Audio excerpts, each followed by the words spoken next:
Ho, ho, ho! How is Red Side doing with the German Eurofighter 2000?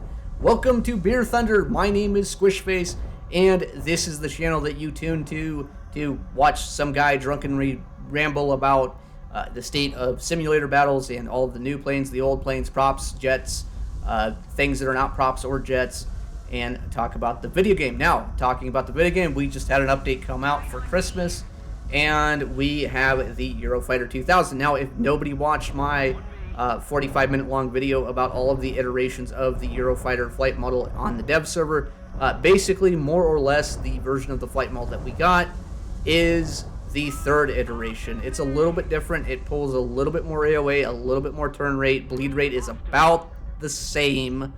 I want to say about the same because I think the increase in AOA and initial turn rate that you can do also compensates for bleed rate. And overall, in the current perspective of the game, 1 versus 1, this plane is like one of the best, if not, I want to say that it is the best, but that requires further testing. But we get into a 1v1 with another Eurofighter, and we come in a little bit fast. Now, the Eurofighter has a really unique aspect to the game that people don't really understand at a glance, and which is you turn on manual controls and it can pull infinity AOA, which means you can just do backflips in place, which is good, but also bad, because if you do backflips in place, you lose all your energy, and then you can do something like, which I'm doing here, is a specific excess power energy trap, where I kind of spiral, let the guy run out his energy. And this is Spitfire Legend. He is one of the Reaper guys, now Night Stalker, whatever guys they renamed their Sim Squadron. One of the guys that I used to struggle with when I first joined like simulator battles, and he's pretty okay at dogfighting. Unfortunately, I have spent more time doing it now because I obsess about it, and I have obsessive compulsive disorder. And we go up, we do kind of a vertical energy trap. We stay out of the range of his guns, and he's going to do something here, and you're not going to see it right away, but he's going to engage manual controls, which will get him angles back on me basically right away. And this is one of the things about the Eurofighter that is unique. It can basically stand on its engines, pull infinity AOA, and point its nose at you all the time. This is something that, if people master it, is going to be incredibly hard to counter. This is also the most unrealistic aspect of the Eurofighter. Like, he comes here, he pulls infinity AOA, and he is stalling himself out. On the other hand, I am pretty much using manual controls. I'm going to pop in here for the gunshot, pull in, use my excess energy, and he's going to J out. I mean, this shit happens all the time in Sim. Like, fucking blue side players, dudes who are spamming whatever is the meta of the month, always do this shit. And I'm not really aggravated about it. Like, I think it's funnier to just be like, hey man, here's your sign. Like, I obviously won that fight. I obviously played it a little better. Obviously understood the plane a little bit better. And speaking of understanding the plane, we're back in the testing mode. We're testing some basic things just to verify that, hey, I'll show you the testing to prove that I'm not completely full of bullcrap or full of shit. Basically, the first test is the time to climb and get to 36,000 feet to Mach 1.6. Now, keep in mind, Mach 1.6 is the high claims that the Eurofighter production people make. 1.5 is the lower claim. So it is supposed to be able to climb to 36,000 feet and accelerate to Mach 1.5 or 1.6 in, they call it, under 2 minutes and 30 seconds. Now, if it could do it in a minute, that's also under 2 minutes and 30 seconds, but why would you make a marketing claim of under 2:30 if you can make it be like, oh, it does it under 2 minutes? That's more impressive. Right now, I am doing it in the testing configuration that the Royal Air Force uses, and the kind of what the solicitation document made. And right now, it will beat those numbers. What does it beat those numbers by? A lot. If you use just only this one metric as kind of like the accuracy of the flight model, it's accurate. I would say that this climb rate, if everything that I've been told, led to believe, without seeing like actual sources of documentation, is correct, this ability to climb to 36,000 feet and beat 2 minutes and 30 seconds and beat it by, like, I want to say, like, the eventual time comes out to, like, 2 minutes and 24 seconds. That's under 2 minutes and 30, and it's not under 2 minutes and 20. Like, whatever. We can choose to believe this or not, but this is what they claim. This is the thing that we can go off of. It's believable, somewhat. Like, I'll believe it. I'll buy it because I don't have the ability to do math and be like, well, actually, blah, blah, blah, blah. They were actually testing on 30% fuel. On the other hand, the 15,000 meter climb tests are still world-breaking. It is still better zoom climbing to 15,000 meters than SU-27 Project, whatever the hell it is, the streak flanker, the thing where they made the plane to specifically beat climb rate tests, which means, at least on the surface, the way that this flight model is made is it's cobbled together. To be honest, it's cobbled together just like the SU-27 is cobbled together. The Rafale is probably cobbled together, although I don't have enough information on Rafale to kind of cross-reference like real-life testing data versus in-game testing data. Now, this climb rate test is a little bit different than the previous ones insofar that I have fuel burn enabled. So this is going to give an even more realistic interpretation. And long story short, the plane goes up. It beats time to climb to 15,000 meter record by like 30 to 40 seconds. It's a pretty substantial margin when you consider that the time to climb record in real life, as far as I can tell, is 2 minutes and 6 seconds. This plane is doing a little bit better at that than you would think that it would. This probably means that, in all honesty, like looking at kind of like my interpretation of how War Thunder flight models work over time, is your supersonic drag is probably a little bit too low. As in, once you get to supersonic, once you pass that, a lot of these Delta wing planes have acceleration that might not be accurate. And my justification for that is that the Mirage 2000 can rip its wings. You can accelerate the plane, rip its wings. The Rafale, same thing. At sea level, you accelerate it, and you have the thrust, and you don't have enough drag where you can exceed the never exceed speed by a pretty substantial margin. And these planes are not drag limited, where like the drag that is induced keeps the plane from getting to that speed. It's just an arbitrary limit within the game where your wings pop off. If those limits didn't exist, these planes would perform even better than they already do at sea level, which is, it's a Gaijin modeling decision, but it also probably means that their underlying program like isn't really accurate. Now, the second test is kind of the optimum configuration of a time to climb record, where they put in just enough fuel to get there, and you can still beat the time to climb world record by a very substantial margin. Like 30 to 40 seconds out of 2 minutes is pretty substantial. With that being said, I don't know if other planes can't already do this thing, so it might be inaccurate, but the level of inaccuracy might be consistent across the board. I haven't done F-15E, I haven't done F-15C to really dive into this and cross-reference this. This would be a subject for a different video, to do another deep dive into flight models, which is, it's a thing that I'm working on. The SU-27, whether or not it is accurate video, is still like a work in progress. I have tested the new flight model, and the new flight model is, by my estimation, still not accurate. It's better than it was before. You can transition between medium speed, high speed to low speed, but your low speed performance is probably not accurate. Your high speed performance is probably overperforming by the same margins that a lot of other things in the game overperform. For instance, I have tested the Mirage 2000 against the EM diagram that is on the internet, and its bleed rates at high speed are like half of what they should be, and once you get to low speed, their bleed rates are higher than they should be. So trying to make a whole entire video about that and reconcile all of these differences and make them make sense within War Thunder, that's a different project. Now, with that being said, is the Eurofighter 2000 good? Is it overpowered? How does it fit within the War Thunder sim meta, and have things changed? Is Red Side finally saved? And the answer is an overwhelming and resounding yes. Absolutely, positively. I have played the game for probably the last 5 to 7 days, however old the update is. And I've done it obsessively so that you don't have to.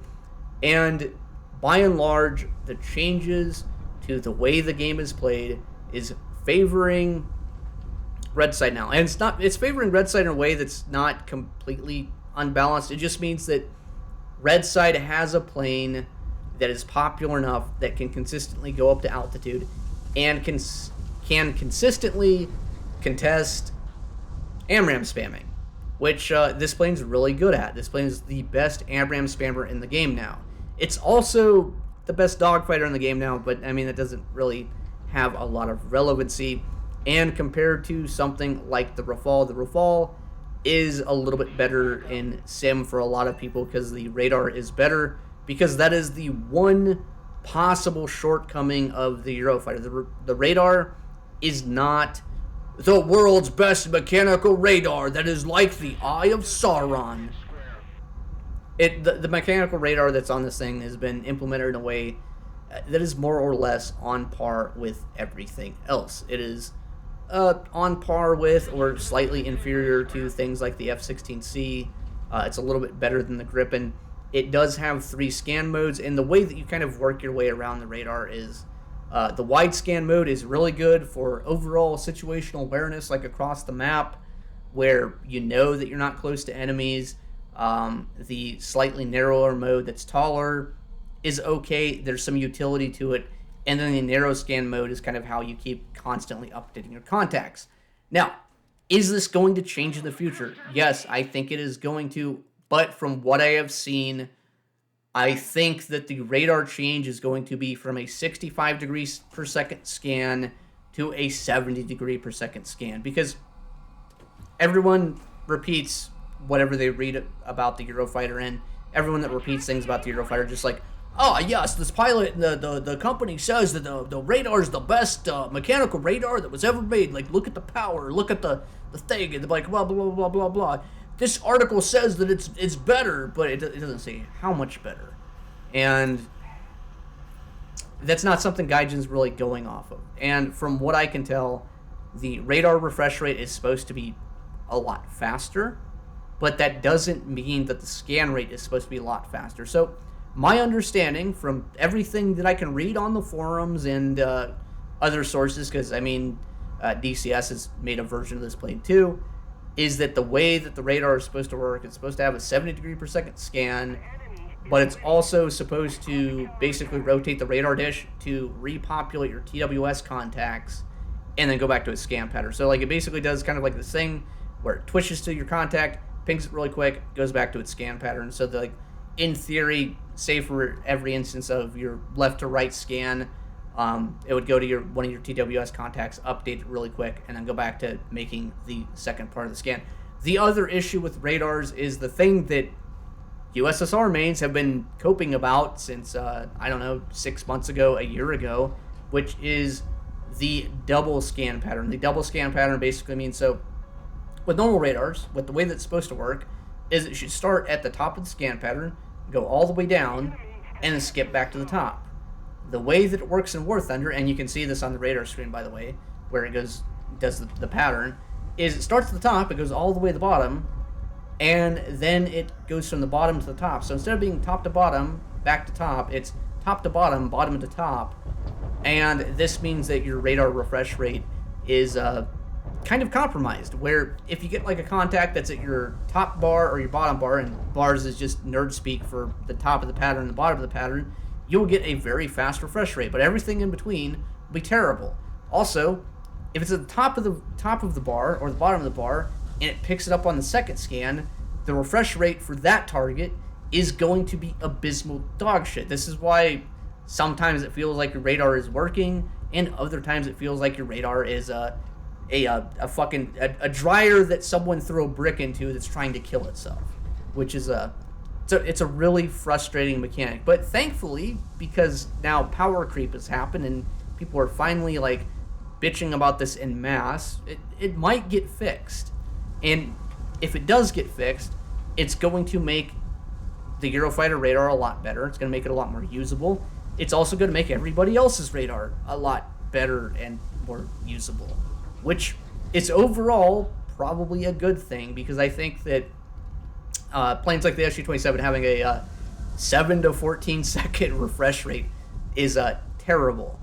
If it's moved down to, say, 4 seconds, it means that you can fly towards the enemy's missile and where you know that they're at, and within 4 seconds you can counterfire and then react to it, and you have enough time. You can play with those margins, and it means that planes like the SU-27 will suffer less. It also means that planes like this one will be better. It'll be more instantaneous. And overall, I think that change would be good for the game. With all of that being said, is this plane completely crippled by the radar? No, not really. You use narrow scan. If you've played any plane with a slightly bad radar and have manual radar controls, it's exactly the same. Use narrow scan. It's okay. It's not perfect. It's not great, but it works. And the flight performance of this plane really allows you to do the Mach 2 Amram slinging at 10,000 meters thing very, very well. And for a team that has been deficient on Mach 2 Amram slingers, this actually really does help. Because even if you're going to altitude and you're not killing a bunch of people right away, the fact that they have to constantly react to Amrams means that the days of F-15E, F-15C just freely going to contrails and being able to pressure people from 50 kilometers away, it's over. Germany has a method of retaliating. The other thing is the fact that the Eurofighter is popular, because I talked about it and I have hinted at it, but people in sim will follow trends. People do not like flying planes that are bad. People do not like flying things like the F4F Ice at top tier. In fact, in all honesty, I have seen more F4F Ices in the last week or so than I've seen in the past, basically since the plane was introduced. Part of that is people are grinding for the Eurofighter because the Eurofighter is good. The other thing is the F4E Ice, or the F4F Ice, corrections, is good at 13.0. It has a niche. It's not great, because if you play a flat map and you're an F4 and you merge with something, you die, but you are a supersonic AMRAAM slinger with a good radar, and you can play around that. Those are limitations that most people can understand, and they can understand them to the extent that, hey, I can play the F4F Ice today, and if I'm understand my engagement range and try not to take BFM fights within visual range, I can do okay. That is a dynamic that is fine. That is a dynamic that it's not necessarily saving Red Team at 13.0. I think that planes like F-16A, F-15A, at those BRs, when you play them correctly, when you avoid getting slammed by AMRAAMs, which is really easy on maps like Denmark and Sinai, which are literally probably over 50% of top tier maps. That's easy. The other maps, a lot of them are flat. Unless you are playing in a map with a bunch of terrain, really it's not that hard to not die to an F4F Ice.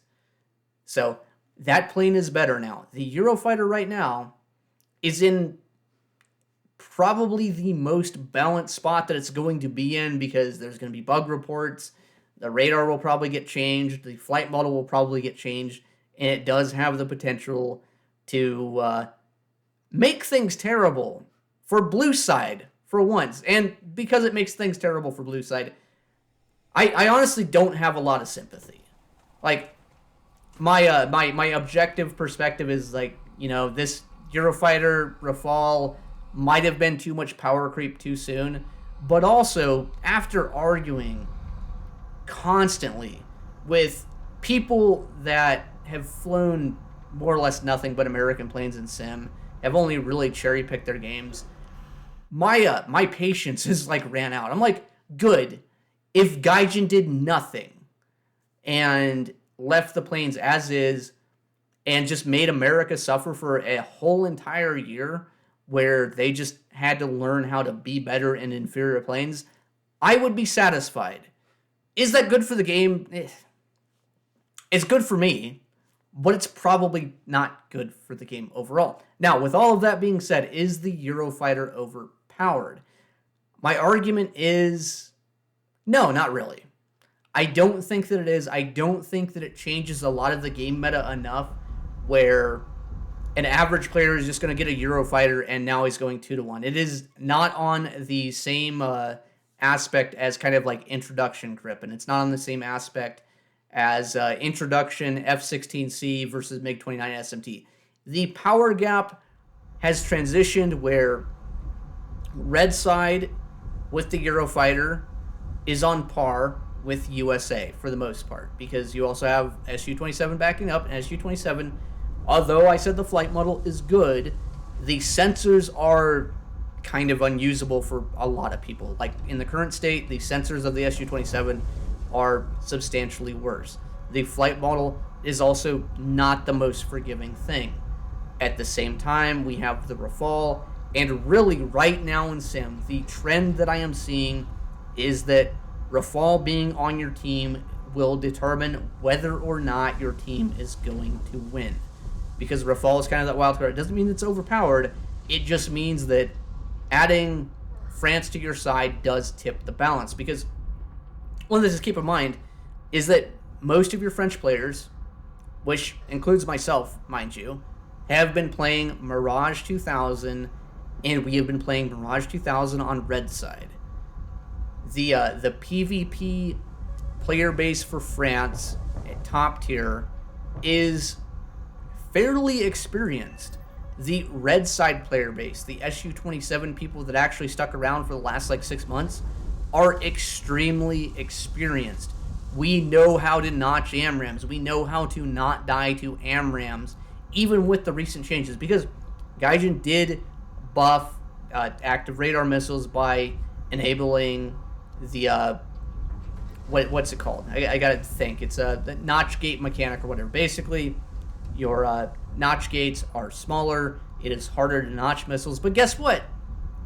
We've had so much experience over the last like 6 months of just having fucking like 4 or 5 dudes just shooting all of their AMRAMs at us all of the damn time that it just doesn't matter. We know how to defeat them. We have like basically the world's stupidest, hardest training camp that all of the people that are sticking to red side are going to be a lot better than most of your blue side players. That is one of the consequences of making the game terribly unbalanced for the past year. The other thing that is playing in red side's favor right now is that a lot of the player base in Sim will follow the power creep. There are people that I'm seeing on my team that have never ever touched the F4 FIs. These are people that have never ever touched the Su-27 SM. They see that, hey, new power creep has happened, Eurofighter good, I'm flying the Eurofighter now. I'm going to congregate from USA, and I'm going to go to Germany, because USA is the most popular air tree, but probably the most popular ground tree is Germany, and probably the second worst player base as far as skill level goes is probably Germany. So that means that a lot of USA mains have made the switch to being German mains now, because the German stuff is better, which means that on red side you're probably going to get team killed a little bit more. Now, with all of that being said, how should you play this plane in Sim? What is the most effective method? And the long and short answer is, I don't know yet, because the plane does everything well. It is the best, or one of the best, Mach 2 AMRAM slingers at a gajillion meters that you just shoot an AMRAM across the map, where if you take the 6 AMRAM loadout and you shoot 6 of them, you'll probably net 2 kills. And even if you don't, the fact that you are shooting AMRAMs that are viable from long range does have a negative effect on the enemy team. It keeps planes like the F-15E from being able to climb to 10 kilometers and have like free reign of the map. So even if you're not really doing anything, you might actually find that you're helping your team. The other thing that the plane is good at is it can take 10 missiles. It can take 4 AMRAMs and 6 9Ms. You have a combination of kind of the best deck ratting loadout available with one of the best flight models with the most amount of countermeasures, because these countermeasures are single pop and it's 174 pops, even if you split them like equally in between the thing, where you can kind of be immune to things. You also have 360 degree RWR with Moz. It means that your situational awareness, barring the radar, because the radar is kind of on par with everything else, a little bit worse than some things, a good bit better than the worst of things like the SU-27, where you can kind of get away with a lot. And the flight performance is there to really allow you to do anything. Missiles like AMRAMs, you can pretty easily defeat them with chaff, but you can almost just as easily defeat them by just like turning one way and then turning the other way, and then they just don't catch up to you. That is how good the potential of the plane is. Now, with that being said, just because the potential is good doesn't mean that the learning curve is completely short. A lot of people right now are having problems with the radar, even though Gaijin said they have fixed the radar or made it more accurate, because the patch day version of this was garbage.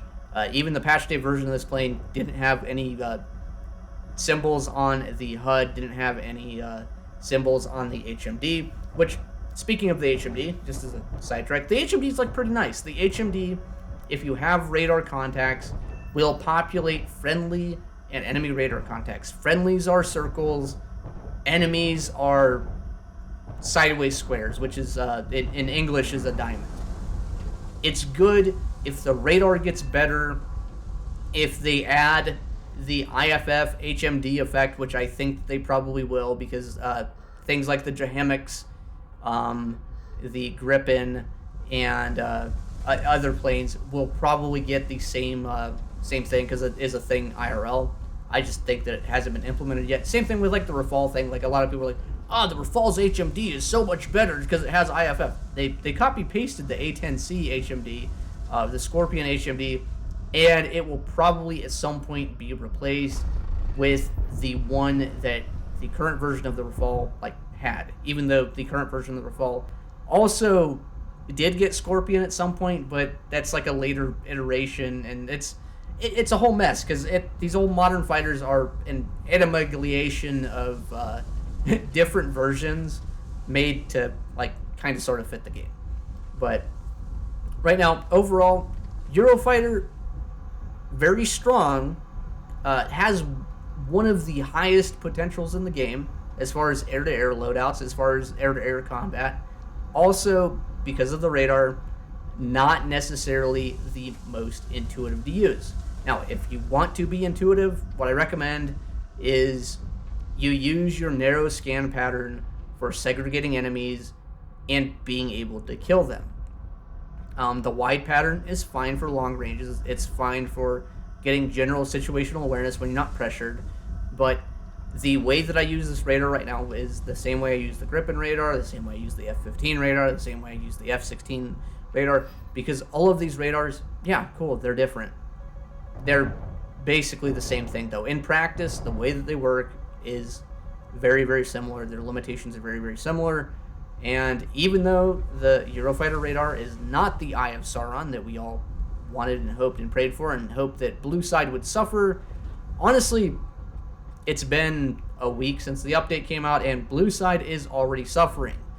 My win rate in the Eurofighter is around 60 to 70% right now. That is higher than any red team plane that I have had ever, even since MiG-29. That is how much the meta has shifted. It turns out that if you give the other side good planes or give the other side overpowered planes, they start winning the game, which is a very controversial opinion within the sim community, because one of the issues I argued against was people were just like, well, American planes are just more popular because they have like media presence in movies. I don't think the Eurofighter is in any like major blockbuster movie. Same thing with Rafale. Like, they're not like really featured in any kind of like real media outside of Ace Combat games, but because they are good, because they are flyable, because they're the new power creep, people are going to fly them. And if people fly them and they do good in them, they're going to continue doing that. On the other hand, if you fly something that's new and you find out that it's terrible and bad and unusable, i.e. the F4F ice, the player base for that plane will dry up within like a month, which is like the thing that everyone witnessed happening, because the F4F ice at top tier was absolutely fucking abysmal dogshit garbage. There was no way to make that plane work outside of just hoping that your opposition was extremely terrible, which I had success in it. I would not attribute my success to player skill or plane performance. I attributed my success to, holy fucking shit, Blue Side was coddled for a solid year, and the lack of player versus player skills really, really shows. And it's kind of unfortunate because, in all honesty, balancing the game badly has shot the sim community in the foot, because I guarantee you within 3 months, 2 months, 1 month, a week, we're going to have people in the War Thunder forums asking for things like F-22, AIM-9X, F-35, F-15EX, and it's going to be a shit show. And going forward, the game's going to be a shit show, but it always has been. So I don't know. I have strong opinions about it right now because I got this like really cool like limited edition winter ale, but also, as much as things have changed, as much as I welcome this change, I don't think that US is going to get anything that really power creeps these planes out of relevancy, which is good, because if Red Team stays winning 50% of the time and America stays winning 50% of the time, the game is like at least somewhat balanced. And even though the F-15E is no longer the best air-to-air Amram slinger, it's still one of the only things that pushes a ground battle and, you know, obliterates it in one go. The air-to-ground loadouts for American planes are a little bit better. America, as much as they're suffering now, the only reason that they are suffering is because they have not had parity with anyone else for a solid year or 2 years. And that is a good thing, and that is what I'm going to conclude this episode with. The Eurofighter is good. The fact that the Eurofighter has came to Germany, the fact that we have Eurofighters on both teams is good. If it gets buffed in the future, if it gets buffed too hard, too much, my opinion might change. But right now, with the current state of the game, this was an important step in the right direction. Is it the same step I would have made? I think Eurofighter might be a little bit too power creepy once like people learn how to fly it, but right now this is refreshing. I am excited to tell you that top tier is the most playable that it has been since MiG-29A and F-16A were added to the game, and they were like reasonably well balanced between each other. And that is a good thing, and that is what I'm going to cap off the War Thunder Beer Thunder Christmas special with.